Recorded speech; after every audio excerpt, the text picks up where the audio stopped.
On October the 7th, a group of Hamas militants launched a brutal assault at a music festival in Israel that left more than 1,000 people dead. In response, Israel cracked down on terror hotspots in Gaza that sparked a war that continues even 2 months later. However, this isn't new. The region has long witnessed tensions and conflicts, with Palestinians struggling for their own independent state from Israel, who've been accused of running an apartheid system against them. I recently visited Israel to report on the conflict and met Palestinian activist Nivine Sandouka, who's been fighting for the rights and welfare of her fellow Palestinians. Can you talk about the difference between life in West Jerusalem and East Jerusalem? Of course. So the main thing about life in East and West Jerusalem is that mainly the people who live in West Jerusalem are Israeli Jews. West Jerusalem was already declared the capital of Israel back in 1948. In East Jerusalem, it's mainly the Palestinians who live there, Muslims and Christians. And East Jerusalem was basically occupied in 1967. It was annexed in 1967 as part of the larger Jerusalem. And one main difference that makes the whole life so different between East and West is that, as I said, on the West are living the Israeli Jews, and they are citizens, so they have an Israeli citizenship. While for the Palestinians who live on the east side of the city, they mainly have a residency status, so they do not have a citizenship of any sort. So if we want to travel, we have a traveling document that's issued by the state of Israel. And because Jordan was in charge of East Jerusalem up until 1967, we also have Jordanian traveling documents as well, but no citizenship of any sort. Now that is what makes life so different. The level of the services in the East and the West is very different.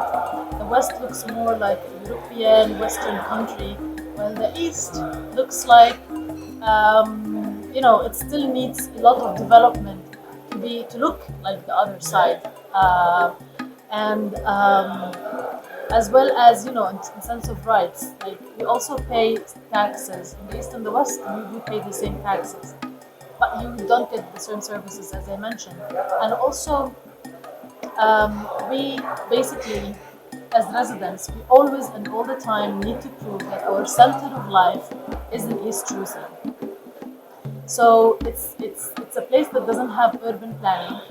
It's a place that has been neglected since 1967 up until 2018. So you have school dropouts, you have a very low level of services, you have a high rate of drug abuse, you have 70% poverty rate, and of course, on top of all of that is the political challenges that you see more police violence on the eastern side versus the western side. In a nutshell. So I was going to ask that what problems do people in East Jerusalem face on a daily basis? So the problems are mainly because of the residency status that we have. So, for example, you cannot live anywhere else besides Jerusalem or Israel. Because it's occupied, and since 1967 up until 2018, there has been a neglect in the educational system, in the services. So the people mainly over there in the eastern side of the city, they know English, they know Arabic, but they don't know Hebrew.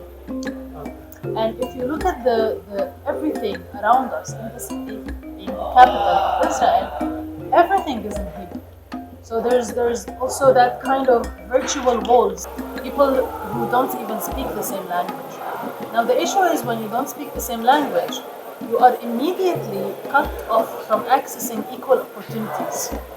So you end up as a school dropout, you end up working in the low-paid jobs, basically. That doesn't allow you to advance, it doesn't really allow you to live a decent living if you have a family. So the other thing is, as I mentioned also, drug abuse. So drug abuse is an intersectionality with the political as well. There is an interest by the regime to maintain control over the Palestinians via drug abuse. And you know the drug dealers, you know exactly where to find them, and they take drugs in the streets. But you know, as long as it is in the east side of the city between Palestinians, then it's okay. On top of all of that, there's the police violence. To be able to basically show your real identity as a Palestinian, to speak your language, to raise your flag, to practice anything that is related to the Palestinian identity is not allowed in the city. Even there are certain times when Jerusalem should be considered as a capital to celebrate diversity. Judaism, Christianity, and Islam. It's a holy city for the three monotheistic religions. Unfortunately, what we see is that there is a superiority of one religion over the other two religions. And that happens, and that's very clear when Jerusalem Day, for example, there is a big parade that goes in the city towards Al-Aqsa compound. And during that day, the Palestinians who live in the old city would be attacked. There's like police violence during Ramadan as well against Palestinian youth who simply, after they break their fast, want to sit down as friends and talk in Damascus Gate, if you have seen Damascus Gate.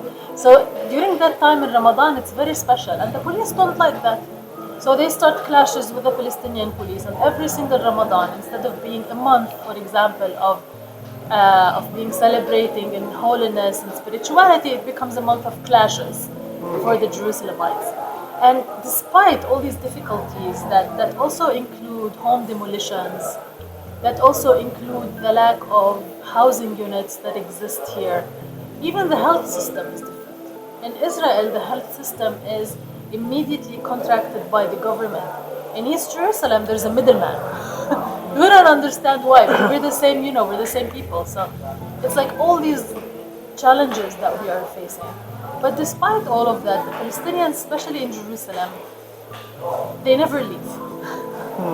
They stay in the city. It's considered as part of our national resistance. The Palestinian identity that is there to protect Al-Aqsa, that is there as a symbol of the future capital of Palestine. How is the ongoing war impacting the lives of Palestinians in East Jerusalem?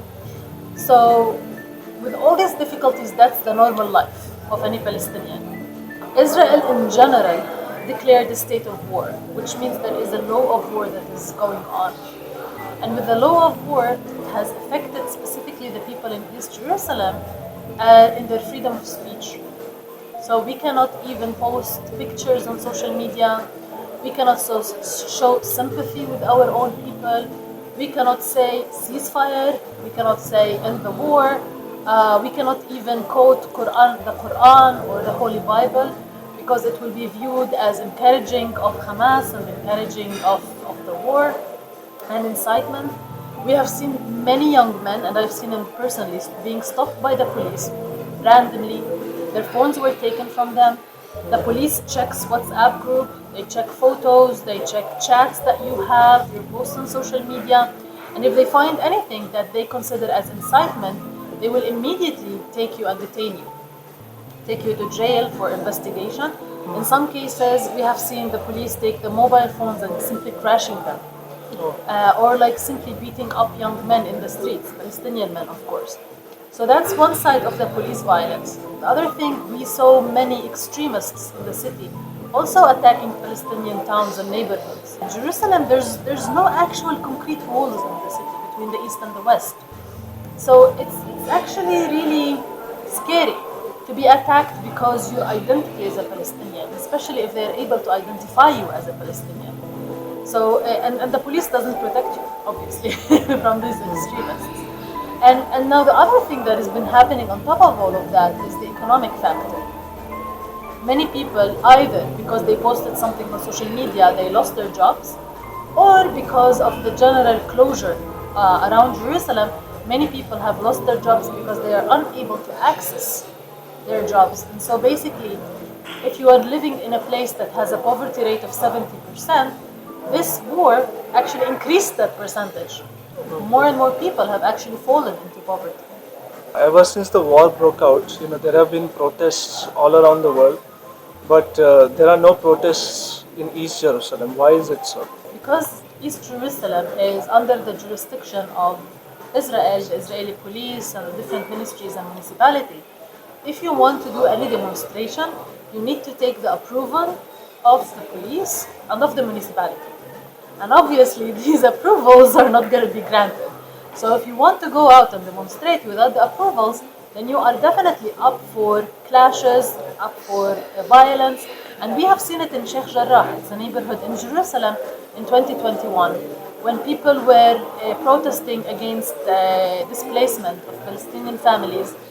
The police used excessive violence. There was even a report written by an Israeli Jewish reporter in Haaretz that he basically said the Palestinians were using non-violent means to express their cause, and the police in 90% of the cases responded with violence and even shooting people and killing people. So in Jerusalem, literally, you cannot do anything, not even non-violent protest, because by the end of the day, you're a Palestinian. Your identity is a Palestinian. You're not an Israeli Jew. Okay. And finally, what do Palestinians of East Jerusalem want for their future? Palestinians, first of all, are not a stand-alone identity. The Palestinians of East Jerusalem belong to the identity of Palestinian people. So Palestinians with an Israeli citizenship, Palestinians in West Bank, Palestinians in Gaza, the Palestinians in East Jerusalem, Palestinian refugees, we are all belonging to the same Palestinian identity.